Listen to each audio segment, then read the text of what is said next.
ትንቢታዊ የሆነ አዋጅ የለውጥ ዘመን የሚል የለውጥ ዘመን ሁሉ ነገር በሁሉ አቅጣጫ የተለወጠ ነው።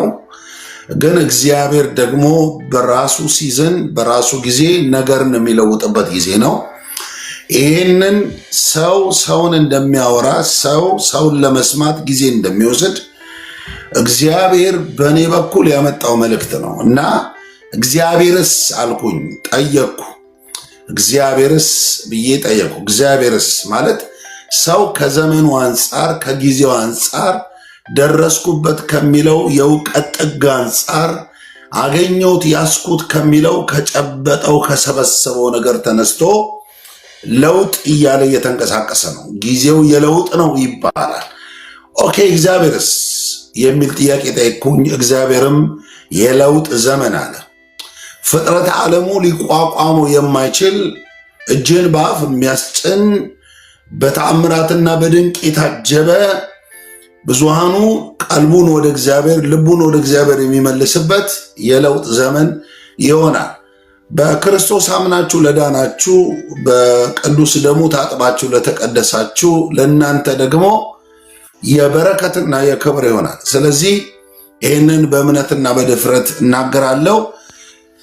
የመጽሐፍ ቅዱስ ክፍል በዚህ ርዕሳችን ላይ የማነበው መጽሐፈ ሳሙኤል ቀዳማዊ ወይንም አንደኛ ሳሙኤል ምዕራፍ 1 ከቁጥር 18 ጀምሮ እስከ 20። አንደኛ ሳሙኤል ምዕራፍ 1 ከቁጥር 18 እስከ 20 ያለውን ክፍል አነባለሁ በክርስቶስ ኢየሱስ ስም። እንደዚህ ይላል እግዚአብሔር ቃል። ሴቲቱ መንገዷን ሄደች በላችም፣ ፊቷም ከእንግዲህ ወዲህ አዘንተኛ መስሎ አልታየም።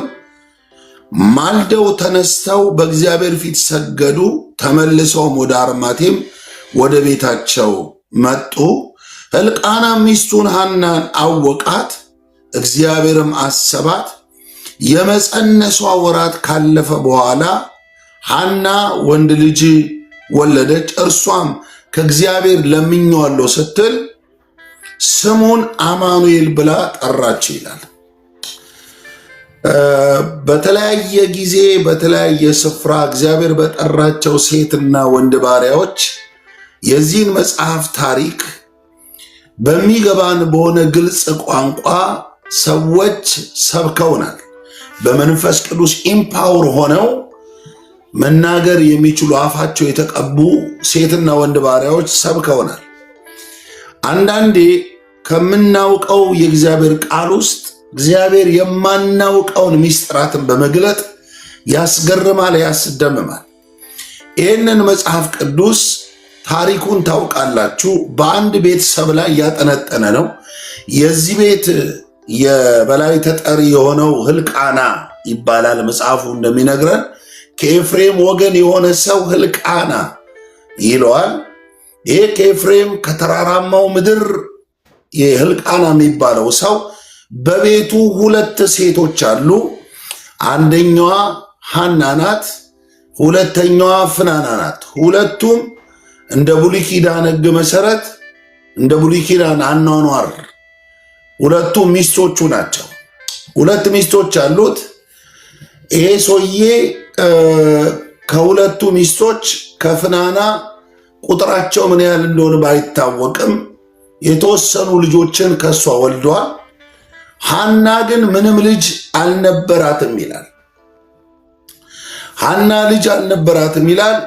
በዚህ ምክንያት ሐና ታዝን፣ ታለቅስ፣ ትመረር እንደነበር በተለይ ሁለተኛይቱ ሚስቱ ፍናና ይህን ክፍተት በምክንያትነት በመጠቀም ሐናን ታስቆጣት እንደነበር፣ ታስመራት እንደነበረ በእርሷ የተፈጠረውን ክፍተት ተጠቅማ ያንን ክፍተት ግራውንድ አድርጋ ሐናን የማይመጥናት ቆሻሻ የሆነ ክፉ ቃል በመናገር አጥንቷን ትሰብረው ታደቀው እንደነበር ታሪክ ይናገራል።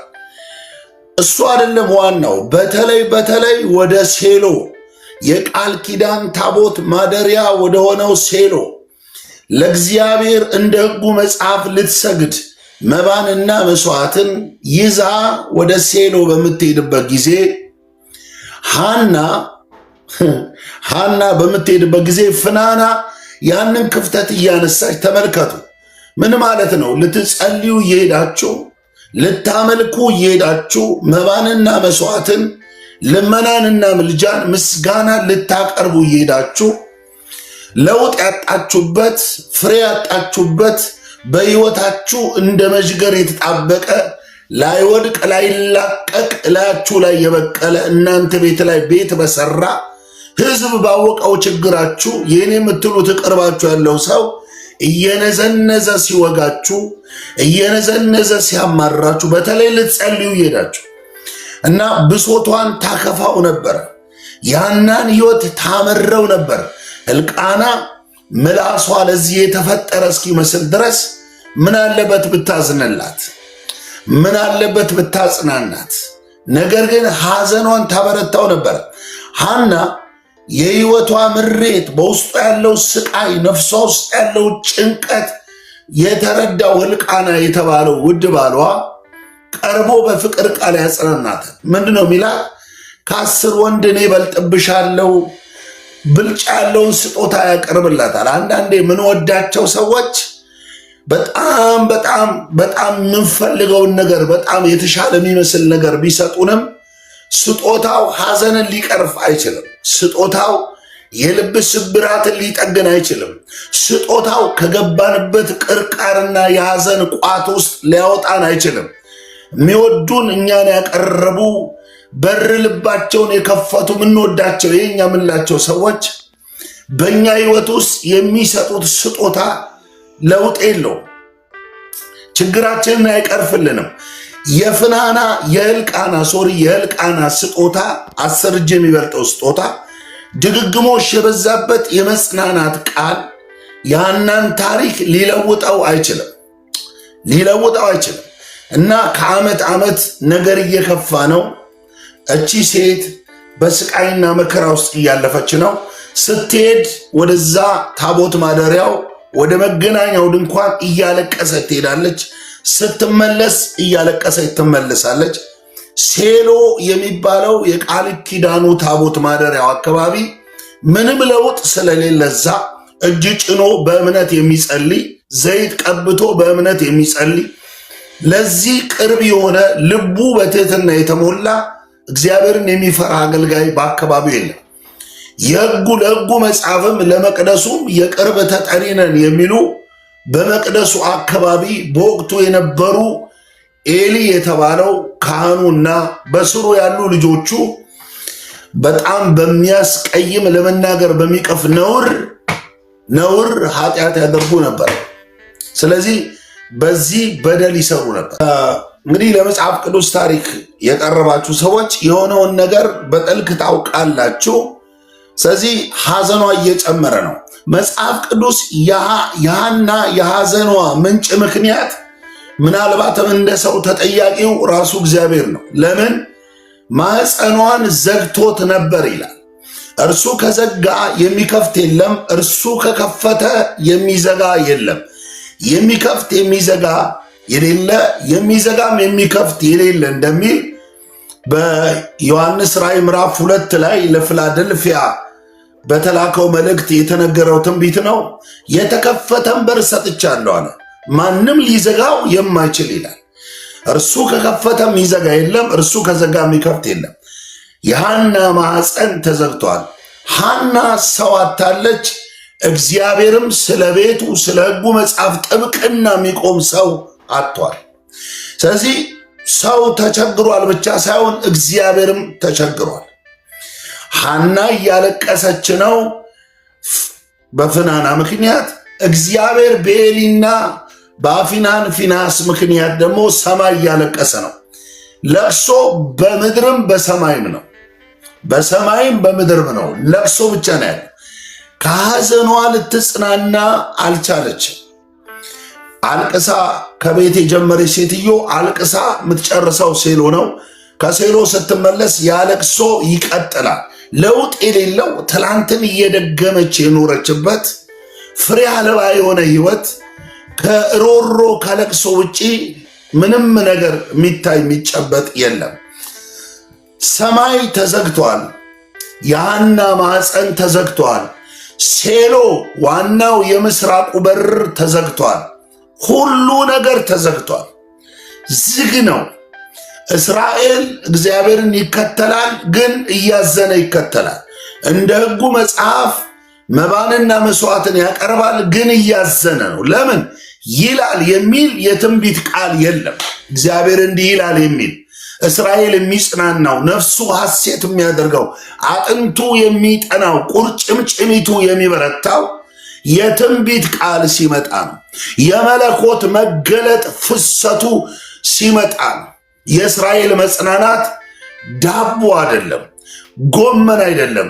ብሩን ታቅፋችሁት በሺህ የሚቆጠር መኪና የእናንተ ሆኖ አላፍ ፎቆች በስማችሁ ቢሆን ከሌለ መንፈሱ ህልውናው ከሌለ ይሄ ሞት ነው። ይሄ ስብራት ነው። የምተኙበት የወርቅ አልጋ እንቅልፍ ሊሰጣችሁ አይችልም። አሪፍ ገንዘብ አሪፍ አልጋ እንጂ የሚገዛው አሪፍ እንቅልፍ አይሰጥም። መጽሐፍ ቅዱስ ለሚሰራ እንቅልፍን ይሰጠዋል እንደሚል ቃል እንቅልፍ የለውም። የእስራኤል ሕዝብ ርቆታል። እግዚአብሔር አያወራም። እግዚአብሔር አፍን የፈጠረ እግዚአብሔር አልናገር ብሎ ዝም አለ። እስራኤል መቅደሱ አካባቢ ይመጣል። ከዛሬ ነገ ይሻላል በሚል ተስፋ አምልኮውን ይዞ ይመጣል። ስዕለቱን ይዞ ይመጣል። መባ መስዋዕቱን ይዞ ይመጣል። እግዚአብሔር ግን ከሰማይ መልስ አይሰጥም። እግዚአብሔር ምን አለ? ዝም አለ። ይሄ በታሪክ ለእስራኤል ከፍተኛ ስብራት ነው። ከ52 ዓመት በላይ እንዲህ አይነት ነገር ሲደጋገም ይቀፋል። ሰማይ ዝም ብሏል። ተመለሱ፣ ይሄን አርጉ የሚል የሚበቅል አካል ለብሶ የሚጨበጥ የተገለጠ መልእክት የሚናገር ነቢይ ሆኖ ለእግዚአብሔር የተሰየመ ወገቡን በእውነት የታጠቀ የወንጌልን ጫማ የተጫማ ለእግዚአብሔር የወገነ ሰው የለም። ሰማይ ዝግ ነው።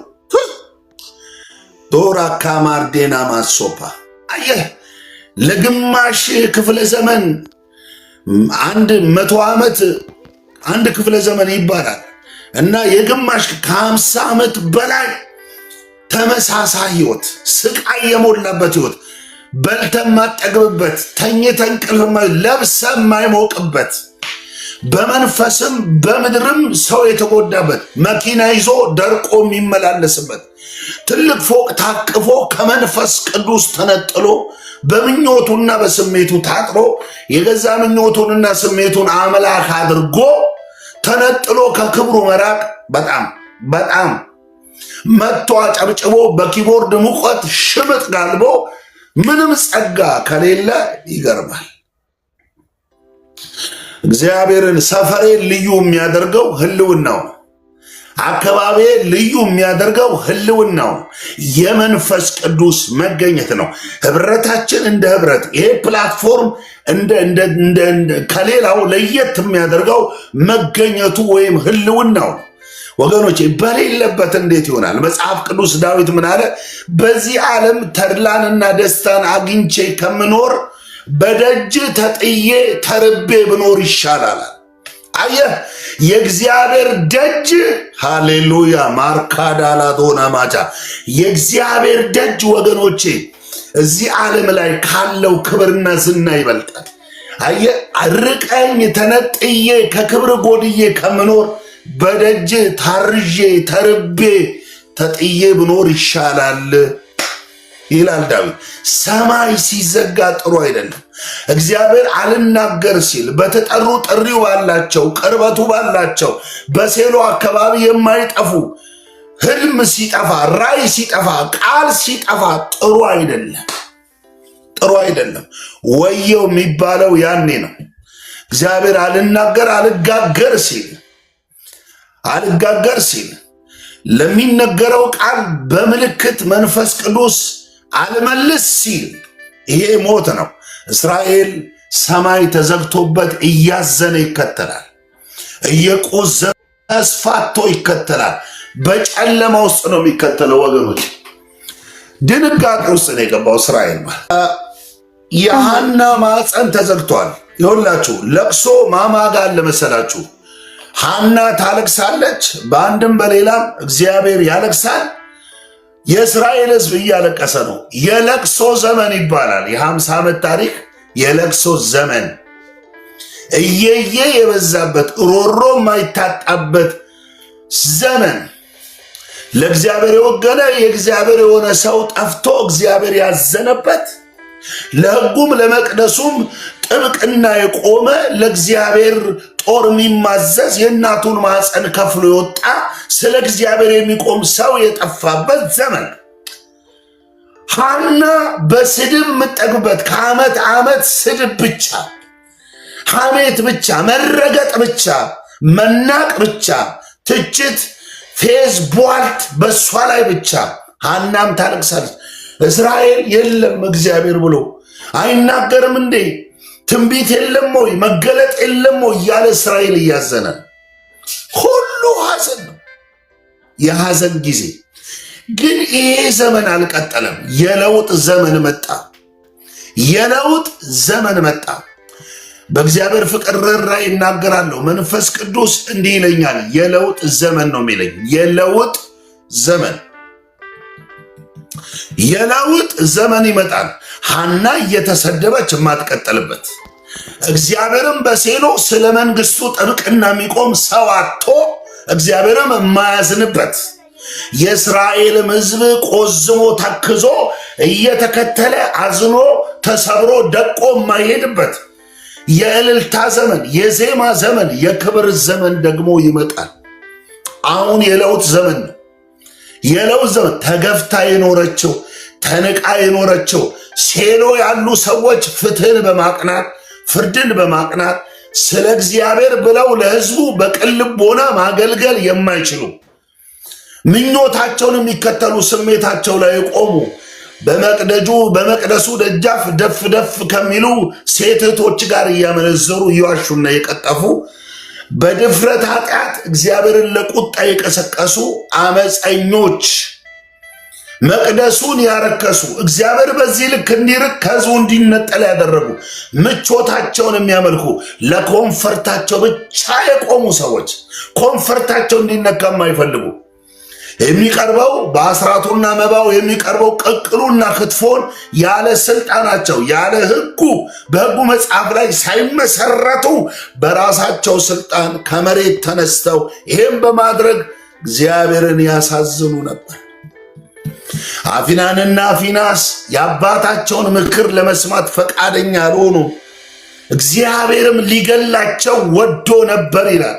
ለዚህ ነው ሐና ስትዘምር ቀንዴ ከፍ ከፍ አለ አፌም በጠላቶቼ የተከፈተ በሚለው ምዕራፍ 2 ወደታች ስትወርዱ እንዲህ የሚል ቃል ታነባላችሁ። እግዚአብሔር አለች ይገድላል አለች፣ እግዚአብሔር ያድናል አለች።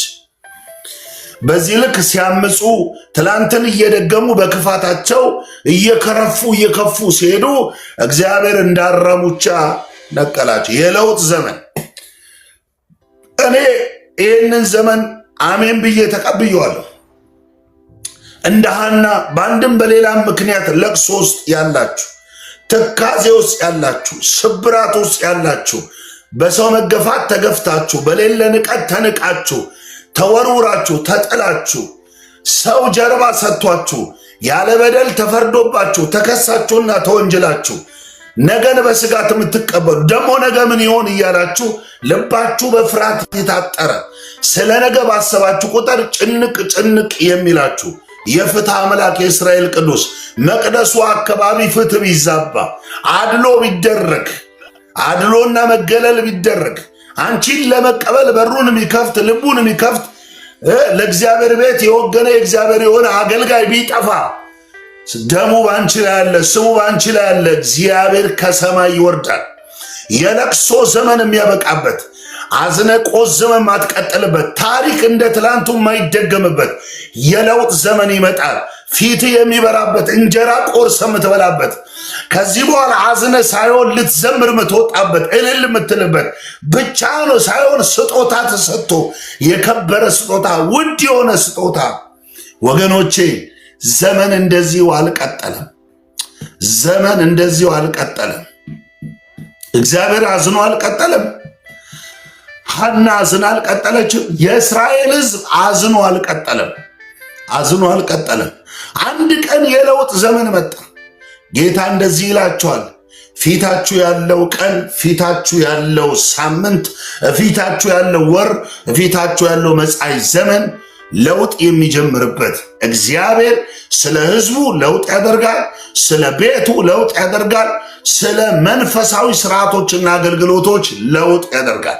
የሚነቀለውን ነቅሎ የሚቀረውን አስቀርቶ እግዚአብሔር በለውጥ ምዕራፍ የሚከፍትበት አዲስ ጅማሮ በሕይወታችሁ የሚሆንበት የክብር ዓመት ይሆናል። የክብር ቀን ይሆናል። ቃሉን ላከ፣ ፈወሳቸው፣ ከመከራቸው ሁሉ አዳናቸው ይላል። ከዚህ የመጣው ቃል አካል የሚለብስበት ትንቢት ንግርት ብቻ የማይሆንበት ፍሬ የሚይዝበት እናንተ እጅ ላይ የሚጨበጥ የሚሆንበት ዘመን ይሆናል። መጽሐፍ ቅዱስ በለቅሶ ዘርን ዘርተን ነበራል። አሁን ግን የለቅሶ ጊዜ አለፈና በደስታ እናጭዳልናል። በለቅሶ ይበቅላል ወይ ዝናቡስ ይዘንባል ወይ ብለን ተስፋተን እንዲሁ መሬቱን አለሰለስን፣ እንዲሁ በዛው ደረቅ ምድር ላይ ዘራን፣ ይበቅል ይሆን እያልን አለቀስን አለ። በለቅሶ ዘርን ዘርተን ነበር። አሁን ግን አለ ሃሌሉያ፣ ያ ተስፋተን በፍርሃት የዘራ ነው የለቅሶ ዘመን አብቅቶ የደስታ ዘመን ሆናል። በደስታ አይጭደናል አለ። ሃሌሉያ። ዘማሪዎች በለቅሶ ዘርን ዘርተን ነበር፣ በደስታ አጭደናል። ምርኳችን እኔም ተወስዶ ነበር፣ ዛሬ ግን ተመልሷል። ነዶ በነዶልናል፣ በረከት ፈሶልናል። ይህን ላረገው ጌታ ለዋለልን ውለታ ኑ እንዘምር በደስታ አሜን። አየህ፣ ለቅሶ ማታ ቢሆን ማለዳ ደስታ ይሆናል። ሐና ሴሎ ለመጀመሪያ ጊዜ ፈረደላት። ህዝቡ የህብረት እንጀራ ይበላል። ተመልከቱ፣ በዓመቱ ሲሄዱ ህብረት ሲያደርጉ በፋሲጋ በዳስ በሚጠሩ የእስራኤል በዓላቶች እንጀራን የመቁረስ ፕሮግራም አለ። ከአምልኮ ከጸሎት ከቡራኬ በኋላ እንጀራ ቆርሰው በህብረት ከተለያየ አቅጣጫ የመጡ እዛ መቅደሱ አካባቢ እንጀራ በሚበሉበት ጊዜ እቺ ሴት ግን በእንጀራው ጊዜ ላይ ግርግዳው ላይ ተለጠፋ ታለቅሳለች። ይሄን ያየ ኤሊ ስካርሽ አይበቃም አላት። አየስ የእሷ ለቅሶ እንደ ሰካራም ተወሰደ። ስካርሽ ልቧ የተሰበረባት ሴት ነኝ፣ ቢሰጠኝ ብዬ ለምናለሁ። ይሄ አባቶች አምላክ መካንነታቸውን አርቆ ዘራቸውን እንደ ምድር አሸዋ እንደ ሰማይ ኮከብ አብዝቷል። ቢሰጠኝ ብዬ እለምነዋለሁ። ጸሎቴ እሱ ነው፣ ጩኸቴ ለቅሶዬ እሱ ነው፣ ምንጩ ነው ብላ እሱ ምን አለ? ይስጥሽ አላት። የለመንሽውን ልመና ሁሉ ለመጀመሪያ ጊዜ ሰውየው ምንም ቢሳሳትም ዘሞ ጠሞ ቢሄድም ተንሻፎ ቢሄድም ከሕጉም ከመቅደሱም ስርዓት አፈግፍጎ ቢሄድም ነገር ግን ስልጣኑ ይሰራ ስለነበረ ከአፉ የወጣው የበረከት ቃል አሜን ብላ ተቀበለች። አሜን አለች፣ ይሁንልኝ አለች። እጇን ዘርግታ ተቀበለች። አይገርማችሁ? ከዛን ጊዜ ጀምሮ እንደ ትላንቱ አዝና ቆዝማ አልተመለሰችም። በእንባ ፊቷ ቆስሎ አይኗን መግለጥ አቅቷት አይኗ ተጨናብሶ አይደለም የተመለሰችው። እንጀራም በላች ይላል፣ ፊቷንም ታጠበች ይላል። ከዛን ቀን ጀምሮ ሐዘንተኛ መስላ አልታየችም፣ ደስተኛ ሆነች ይላል። ሴሎ ለመጀመሪያ ጊዜ የፍርድ ቃል አወጣ። እንደ ሐና ላለቀሱ አዝነው ተክዘው ለሚሄዱ ትላንትን እየደገሙ በተዘጋ ነገር ውስጥ ያለፉ ነገሬ ተዘጋ፣ ነገሬ እንደ ትላንቱ ለውጥ አጣሁበት፣ ፍሬ አጣሁበት፣ በእንዲህ አይነት መቆዘም ውስጥ ያላችሁ እንደ እግዚአብሔር ሰው በእምነት ይህን አውጃለሁ። በሩ የሚከፈትበት ሃሌሉያ፣ የተዘጋውን ማፀን አይገርማችሁ? በዚያን ጊዜ ሕልቃና ሚስቱን አወቀ ይላል። በዚያን ጊዜ ይላል በዚያም ወራት ጸነሰች ይላል። ጸነሰች ይላል። እንዲህ ይላል መጽሐፍ ቅዱስ ከእግዚአብሔር ለምኜዋለሁና ሳሙኤል ይባላል። ሳሙኤል ማለት እግዚአብሔር ሰሚ አምላክ ነው ማለት ነው። ሳሙኤልን የምንጨብጥበት ከሳሙኤል ጋር የምንገኛ ፍትህ ያጣችሁ ፍርድ ያጣችሁ ደርሳችሁ የምትመለሱ የትናንቱን እየደገማችሁ የምትመለሱ የለውጥ ዘመን ጅማሮ ማሳያ ቤታችሁ ላይ እግዚአብሔር ሳሙኤልን ያመጣዋል። እግዚአብሔር ለእናንተ የወሰነው ሳሙኤል በእርግጥ እግዚአብሔር ከሐና ጸሎት ጋር የተስማማው ሐና ምን ብላ ነው? ብትሰጠኝ ልመናዬን፣ ስድቤን፣ ነቀፌታዬን፣ ጭንቀቴን፣ ለቅሶዬን አይተ ብትሰጠኝ እኔ ደግሞ የሰጠኝ ልጅ ላንተ መልሼ እሰጠዋለሁ። አንተ ከሰጠኝ እሰጠዋለሁ አለች። አያችሁ፣ በእግዚአብሔር የችግር ቋት ውስጥ እግሯን አስገባች። በቃ እግዚአብሔር የቸገረው ማን ነው? ሰው ነው። የእግዚአብሔርን በመስማት ፍትህን በማስፈን ስለ እግዚአብሔር ወግኖና ቆሞ ጥብቅና ቆሞ የእግዚአብሔርን ለሕዝቡ ማምጣት የሚችል ሰው አጥቷል። በሚመጥን የጽድቅ ሕይወት የሚመላለስ ፈቃዱን ለማድረግ ማልዶ የሚነሳ ደጁን የሚጠና ድምፁን ለማሰማት የሚቋምጥ ሰው አጥቷል። ስለዚህ ብትሰጠኝ ስትል እግዚአብሔር ሰጠ። የሚገርመው መጽሐፍ ቅዱስ እንዲህ ይላል። መጽሐፍ ቅዱስ ሳሙኤልንም ጡት ባስጣለችበት ዓመት ይላል። ምናልባት በ3 እና በ4 ዕድሜው ላይ እናቱን ያልጠገበበት ከእናቱ ጋር ተላምዷል። የ4 ዓመት ሕፃን ልጅ ላይ አርቀ ያውን በኤፍሬም ተራሮች ባለ መቅደስ እዛ አርቀ ጥለ መምጣት እንዴት ከባድ እንደሆነ ይሄው እግዚአብሔር ሆይ የሰጠኝን አለች። ኤሊ ማነሽ አላት። አላወቃትም። የዛሬ ዓመት በዚህ ሕፃን ምክንያት ሳለቅስ ይስጥሽ የለመንሽውን ሁሉ ይስጥሽ ብለ የባረከኝ ሰው እኔ ነኝ። ይኸው እግዚአብሔር ሰጥቶኝ እኔም ስዕለቴን ልፈጽም ልጁን ለእግዚአብሔር ልሰጥ ይዤው መጥቻለሁ አለ። የሚገርማችሁ ያ ሰው እንደ እግዚአብሔር መካከለኛ መካከል ሆኖ ተቀበለና ሳሙኤልን እንዲህ አላት፣ ደግሞ ሌላን ጨምሮ ይስጥሽ፣ አብሮሽ የሚቆዩ ልጆችን ይስጥሽ አላት ይላል። ሐናም ተመለሰች ልጁን ጥላው። ሳሙኤል በመቅደሱ ውስጠኛው በቅድስተ ቅዱሳን በቃል ኪዳን ታቦቱ ጥግ እዛ ስር ነው የሚተኛው ሳሙኤል። ኤሊ ልጆቹ አፊናንና ፊናስ ግን ከታቦቱ ቤት ወርቀው በደጅ ይተኙ ነበር ይላል። በደጁ በውጭ ይተኙ ነበር ይላል እግዚአብሔር ቃል። ታዲያ ያ ብርቅ የነበረው ድምፁ መጀመሪያ የመጣው በመቅደሱ አቅጣጫ ነው። መቅደሱ ካልጠራ የእስራኤል ሕዝብ አይጠራም። የእስራኤል ሕዝብ በዚህ ልክ ተንሻፎ እንደሄድ ምክንያቱ ማን ነው? እነ ኤሊ ናቸው። የኤሊ ቤተሰብ ናቸው። ስለዚህ እግዚአብሔር ማጥራት ያለበትን አጠራ። ይኸውላችሁ ሐና ስትታሰብ ፍናና ከሐና ሕይወት ራቀች። የፍናና ታሪክ ከዚህ በኋላ አታዩ። የፍናና ታሪክ ተዘጋ። እነግራችኋለሁ። ሐዘን የሆነብህ ነገር አለ። ለቅሶ የሆነብህ ነገር አለ። ቆዝመ እንድትሄድ ተስፋጠ እንድትሄድ ጎብጠ እንድትሄድ ምክንያት የሆነ በቀጣይ ታሪክ ውስጥ በአንተ ሕይወት ላይ በኢየሱስ ክርስቶስ እንደ እግዚአብሔር ሰው በድፍረት ይህንን ቃል አውጃለሁ። ፍናና በሐና ሕይወት ውስጥ እንደቆመች እግዚአብሔር እንዲህ ይላል፣ ያ የለቅሶ ወራት ከዚህ በኋላ አይቀጥልም። የሐዘን ወራት፣ የስቃይ ወራት፣ ጎብጠህ ደቀ የሄድክበት ዘመን በኢየሱስ ስም አይሆንም። እግዚአብሔር ይህንን አቆመው። በቃ አቆመው። ፍናና እየተሳደበች አልቀጠለችም። አምላኬ መልአኩን ልኮ የአንበሳውን አፍ ዘጋ እንደሚል መጽሐፍ ቅዱስ እግዚአብሔር የተሳዳቢዋን የነገረኛዋን የፍናናን አንደበትን ዘጋው። ፍናና ሐናን የመስደብ አቅም አጣች። ክፍተታችሁን እያሳዩ ቀና እንዳትሉ ከልክሏችሁ አዝናችሁ ቆዝማችሁ እንድትሄዱ ምክንያት የሆኑ መራር ሰዎችን ከሕይወት ምዕራፋችሁ እግዚአብሔር ያርቃቸዋል። እግዚአብሔር ያስወግዳቸዋል። ዳግም ቆዝማችሁ አትቀጥሉ። አምልኮ ቆዘመ፣ ጸሎት ቆዘመ፣ አገልግሎት ቆዘመ። እያከክ ለውጣተ ፍሬያተ ደቀ በኢየሱስ ስም አትቀጥልም። እግዚአብሔር ዘመንን የሚቀይርበት ነው። እንደ ግለሰብ የፍናና ችግር የሐናን ችግር እግዚአብሔር ፈታው። የለውጥ ዘመን መጣ።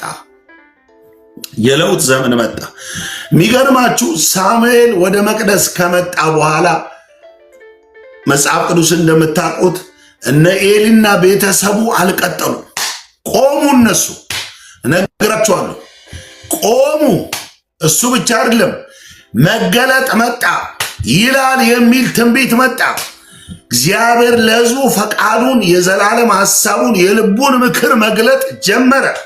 የዚህን ጊዜ የእስራኤል ሕዝብ ያ ብርቅ የሆነው ቃል፣ ብርቅ የሆነው ራእይ፣ ብርቅ የሆነው መገለጥ ሲመጣለት የእስራኤል ሐዘንም ተወገደ። የእስራኤል ሐዘንም ተወገደ። አያችሁ፣ እግዚአብሔር ከሰማይ ደስ አለው፣ ሐና በምድር ደስ አላት። እንደ ኔሽን እንደ ሕዝብ ደግሞ እስራኤል ደስ አለው። አያችሁ፣ የደስታ ዘመን መጣ። እግዚአብሔር ደስ አለው። እንደ ልቡ የሆኑ ፈቃዱን ለማድረግ የሚማልዱ ስለ እግዚአብሔር የሚወግኑ ያውም ሳሙኤል ምን ይላል?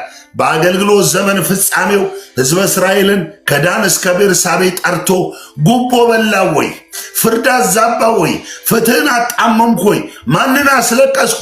ጸልይ ብላችሁ እምቢ አልኩኝ? እጅ ጫን ብላችሁ እምቢ አልኩኝ ወይ? መቅደስ መታችሁ አጣችሁኝ ወይ? ፍረዱብኛል፣ ፍረዱብኝ፣ ከበደልኳችሁ ይቅርታ ልጠይቅ። የእስራኤል ሕዝብ እንደዚህ ያለው አልበደልከንም፣ አንተ ፍትህ አላዛባም፣ ፍርድ አላጣመምክም፣ ጉቦ አልተቀበልክም፣ እንደ ኤሊና እንደ ቤተሰቡ የእግዚአብሔርን ቃል ለምኞት ብለህ አልለወጥክም፣ ለስጋ ፈቃድ አላደርክም። አንተ ማለት ዩኒክ ነው ያሉት። አያችሁ፣ ለእግዚአብሔር የወገነ ለእግዚአብሔር የቆመ ሳሙኤል ተወለደ። ዘመን መጣ። ከአፉ ቃል ጠብ የማይል የተራገመው የሚረገምለት፣ የባረከው የሚባረክለት የእግዚአብሔርን ፈቃድ የሚያገለግል ሰው መጣ። ዘመን፣ የለውጥ ዘመን፣ የለውጥ ዘመን። በእውነት እናገራለሁ፣ የለውጥ ዘመን ይመጣል። አይታያችሁም? ይሄ ዘመን እኔ ከሚጸልዩ ወገኖች አንዱ ነኝ።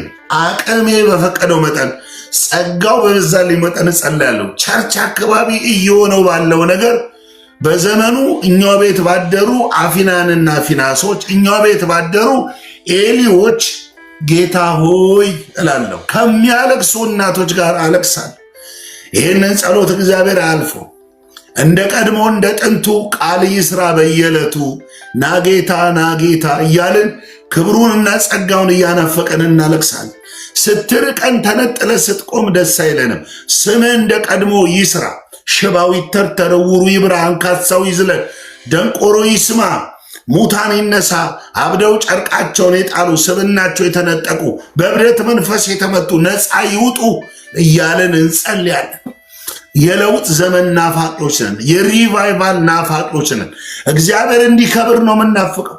ሰዎች እርሱ እግዚአብሔር አምላክ ነው ብለው ንስሐ እንዲገቡ ነው የምናፍቀው። ለክብሩ ምላሽ እንዲሰጡ ነው የምናፍቀው። የአንቱታ ክብር ፈልገን አይደለም። የተለቀለቀ የተቀባ ብለው መለከት እንዲነፉልን አይደለም። ለውጥ ፈላጊዎች ነን። እንጾማለን፣ እንጸልያለን፣ ጣት እጅ እያለን እግዚአብሔር በላለኝ የለውጥ ዘመን ይመጣል። የለውጥ ዘመን ይመጣል። እመኑ። የለውጥ ዘመን ሳይላኩ እግዚአብሔር ልኮናል የሚሉ ሳይል ይላል የሚሉ ጭድ በሌለው ጭቃ ትውልዱን የመረጉ በዚህ ዘመን የዘመኑ እኛ ቤት የተቀላቀሉ አፊናንና ፊናሶች እግዚአብሔር ከወንበር ያነሳቸዋል። እንደ ብሉይ ኪዳን ለፍርድና ለቁጣ የሚገለጥ ነገር ባይኖርም፣ ነገር ግን በጥበቡ እግዚአብሔር ዘወር ያደርጋሉ። እንደነ ዲዮጥራጢስ ዋና መሆንን የሚወዱ በህዝቡ ላይ የሚሰለጥኑ ህዝቡ ላይ የሚነግዱ የዘመኑ ተረኛ ፊናንና ፊናሶችን ዘወር ያደርጋል እግዚአብሔር። ግዴላችሁም፣ እመኑና አሜን በሉ። ዘወር ያደርጋል። አዎ ያደርጋል። በረዶ ከሰማይ ወርዶ አናታቸውን ባይፈልጥም፣ የሚነድ እሳት ለብልቦ ባያቃጥላቸው፣ እንደ አራሙቻ ባይነቅላቸው፣ የተለየ ጥፋትና ጉዳት ባይደርስ። ለምን? ኪዳኑ የጸጋ የአዲስ ኪዳን ነው። ነገር ግን እሱ የጥበብ አምላክ ፍርድ በእጁ ስላለ የሚያጸድቅ የሚኮንን በአብ ቀኝ ያለ ስለኛ የሚማልድ ከሞት የተነሳው ኢየሱስ ነው እንደሚል ቤቴ የጸሎት ቤት እንጂ የወንበዴዎች አይደለም ብሎ ገበታቸውን ገልብጦ አባሮ በትኖ እንዳስወጣ እግዚአብሔር ይህንን ታሪክ ይደግማል። ኢየሱስ ትላንትናም ዛሬም እስከ ለዘላለም ያው ነው ይላል መጽሐፍ ቅዱስ። ትላንት አድርጎ ከሆነ ዛሬም ያደርጋል። ዛሬ አድርጎ ከሆነ ነገ ያደርጋል። ነገ አድርጎ ከሆነ ለዘላለም ያደርጋል።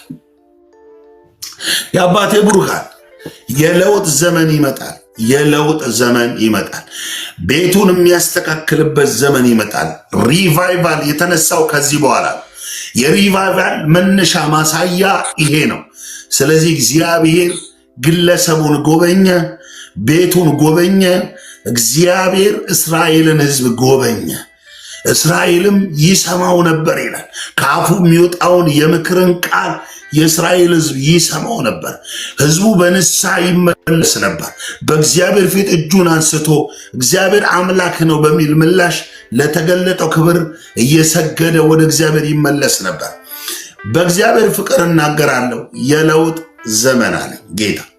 የለውጥ ዘመን ድሃ ስለሆኑ የተገፉ እጃቸው ላይ የሚታይ የሚጨበጥ ነገር ስለሌለ የተገፉ ሰው በመሆናቸው ልናከብራቸው ሲገባ ድሆችን ከመቅደሱ አግለን አንቱታን ያተረፉ ታላላቅ ሰዎች ወንበር ሰተን ብልጭልጭ ሆነ ያማረ ልብስ የለበሱትን ወንበር ሰተን ድሃውን ደግሞ ገፍተን ጥለን በክርስቶስ ያለንን የእምነት ኃይልን ፊትን በማርላት ይዘን ሀብታም ድሃ እያልን ወገኖቼ ይህንን እግዚአብሔር የሚያጠፋበት ጊዜ መጥቷል። የድሆች አምላክ ተብሎ የተጠራው እግዚአብሔር ፍትህን የሚሰጥበት እናና ደስ የሚላቸው ጊዜ መጥቷል። እናና መቼ ነው የምታይ? አትፈርድም ወይ? አታይም ወይ? እነሱ በዘራቸው በዘመድ አዝማዶቻቸው በሀብት ንብረታቸው በዚህ ልክ ሰለጠኑብኝ፣ መሄጃ አጠረኝ፣ ቀን ጨለመብኝ፣ ተስፋ አጣው፣ ስድብን ጠገብኩ የምትሉ አይናችሁ እንባን የሚያፈስ ለቅሶ ምግብ የሆናችሁ ትላንትን እየደገማችሁ የኖራችሁ ግድ የለም ጸሎታችሁ በእግዚአብሔር ጽዋው ስለሞላ ለውጥ የሚጀምርበት ማለዳ ከፊታችኋል። አንድ ብሎ የሚጀምር የበረከት ጊዜ አለ። እነግራችኋለሁ። የለውጥ ዘመን አለን ጌታ። የለውጥ ዘመን። ስለዚህ ቤቱ ተለወጠ። እስራኤል ድፍን እስራኤል ተለወጠ። እግዚአብሔር በእውነተኛ አምልኮ ተመለከ። ያ በር ተከፈተ። ተዘግቶ የነበረው ማዕፀን ተከፈተ። ተዘግቶ የነበረው የምስራቁ በር ተከፈተ። ያ የምስራቅ በር ፀሐይ የሚወጣበት እግዚአብሔር ብርሃን ነው ለእኛም በራለን የሚል ክርስቶስን በሩቅ ተስፋ የሚጥል ነው። ትንቢታዊ በር ነው። ያ በር የምስራቁ በር እግዚአብሔር በሩን ከፈተ። ስለዚህ ነግራቸዋለሁ፣ በእግዚአብሔር መንፈስ የለውጥ ዘመን አለ። አሜሪካን በል አፍሪካ በል ኤሽያ በል ንቅንቅ የሚያደርግ የሪቫይቫል ዓመት ከፊታል። አንድ ትውልድ በምርኮ ወደ እግዚአብሔር የሚመለስበት ለወንጌል ብቻ ልባቸው የተቃጠለ ስለ እውነት ስለ ጽድቅ መራም መጠማትን እንደ ክብር የሚያዩ ወገባቸውን በእውነት የታጠቁ እስከ ሞት የታመኑ ኃይለኛ እህቶች ወንድሞች እግዚአብሔር ቀብቶ የሚያስነሳበት እብዶች ነፃ የሚወጡበት እውነተኛ ፈውስና ታምራት እግዚአብሔር የሚያመጣበት በመንፈሳዊ ሽፋን ብልጽግናን ግብ አድርገው ሀብትን ግብ አድርገው ባልሆነ ተስፋ በአስቤዛ ትንቢት በቲማቲምና በጎመን ትንቢት ሕዝቡን ሲሸቅቡ ሲያታልሉ ያደሩትን ደግሞ እግዚአብሔር ዘወር የሚያደርግበት የለውጥ ዘመን ይላል ጌታ። ከአፌ በሚወጣው ጸጋ ቃል ልባችሁ ያረፈ አሜን ብላችሁ የተቀበላችሁ እግዚአብሔር እንደዚህ ነው የሚለኝ፣ የለውጥ ዘመን። የሐና ማፀን ተከፈተ፣ ሰማይ ተከፈተ፣ ሴሎ መቅደሱ ተከፈተ። እውነት ይከፈታል፣ መቅደሱ ይከፈታል። እግዚአብሔር በመቅደሱ ማገልገል የሚጀምርበት በኃይል የሚገለጥበት ሰው ለንስሐ የሚሮጥበት ሰው በንስሐ የሚመለስበት የክብር ዓመት ከፊታል። በዚህ አጋጣሚ በእግዚአብሔር መንፈስና ርኅራኄ ይህንን መልእክት እናገራለሁ። ልክ እንደ ሐና ለውጥ ያጣችሁ ትላንትን እየደገማችሁ በድግግሞሽ ለውጥ በሌለው ፍሬ በሌለው ህይወት አንድ አይነት ህይወት ትክት ያላችሁ እግዚአብሔር ሆይ እባክህ ላገልግልህ፣ ከዚህ ነገር አውጣኝ። ላገልግል እግዚአብሔር የምትሉ ተሳቃችሁ የምትኖሩ እግዚአብሔር የምስራች በላቸዋል። ለቅሶ ምግብ የሆናቸውን ሰዎች የምስራች በላቸዋል። ይሄ የለውጥ ዘመን ነው። ለምስክርነት እዚሁ ፕላትፎርም ላይ እንገናኛለን። ብዙዎቻችሁ በእልልታ ልክ ሐና እንዳለች ቀንዴ ከፍ ከፍ አለ፣ አፌም በጠላቶቼ ላይ ተከፈተ፣ ልቤም በእግዚአብሔር ጸናለች።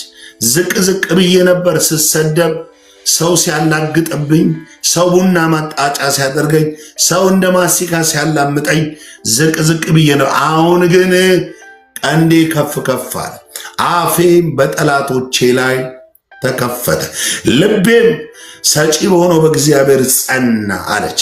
ከፊታችሁ ያለው ዘመን ከፍ ከፍ የምትሉበት፣ ልባችሁ የሚጸናበት፣ እምነታችሁ የሚበረታበት፣ በሮች የሚከፈቱበት በኢየሱስ ክርስቶስ ስም የነገርኳችሁ የሆነ ታሪክ አይደለም። የነገርኳችሁ ተረት አይደለም። አካል የሚለብስ የሚጨበጥ ነገር ነው። ታዲያ ከእናንተ የሚጠበቀውን ነገር ተናግሬ ላብቃ። ምንድን ነው የሚጠበቀው ከእናንተ? ከእኔ ከእናንተ የሚጠበቀው ነገር ከእግዚአብሔር እንደሆነ ካወቃችሁ ነገሩን ለእግዚአብሔር መመለስን ተለማመዱ። ሐና ሳሙኤልን በሰጠችበት ማለዳ ሌሎች መንታ መንታዎችን የጸነሰችው ስትናገር እንደዚህ አለች፣ መካኒቱ 7 ወለደች፣ ቀድሞ ወልዳ የነበረችው ደከመች ይላል። ሰው 7 ወልዶ ይደክማል እንጂ አይበረታም። እሷ ግን በረታው አለች።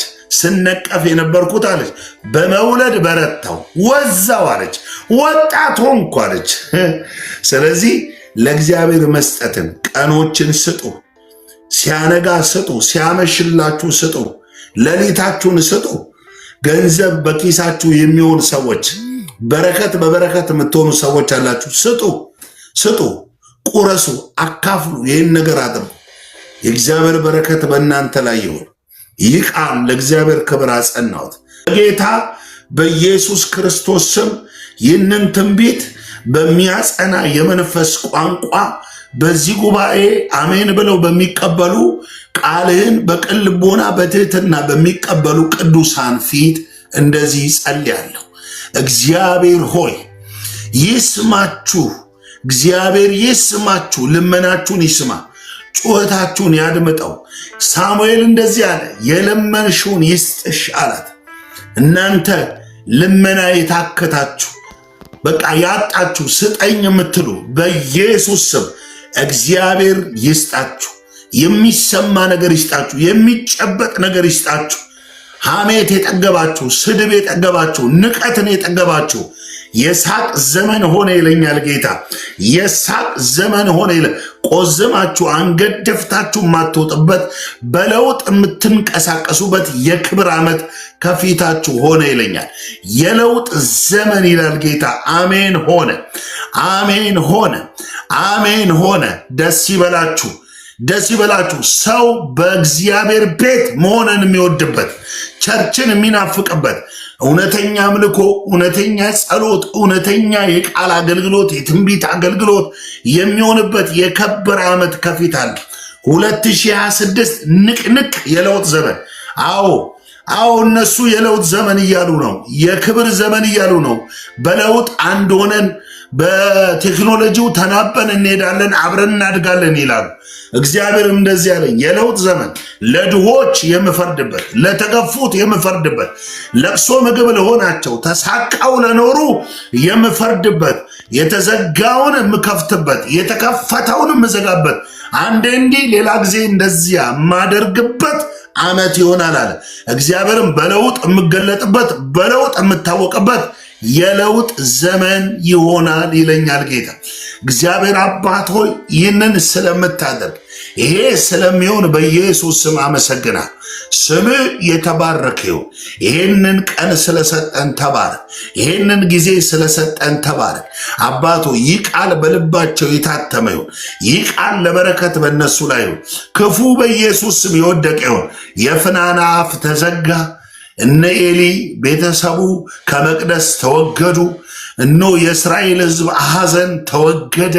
የእግዚአብሔር ሐዘን ተወገደ።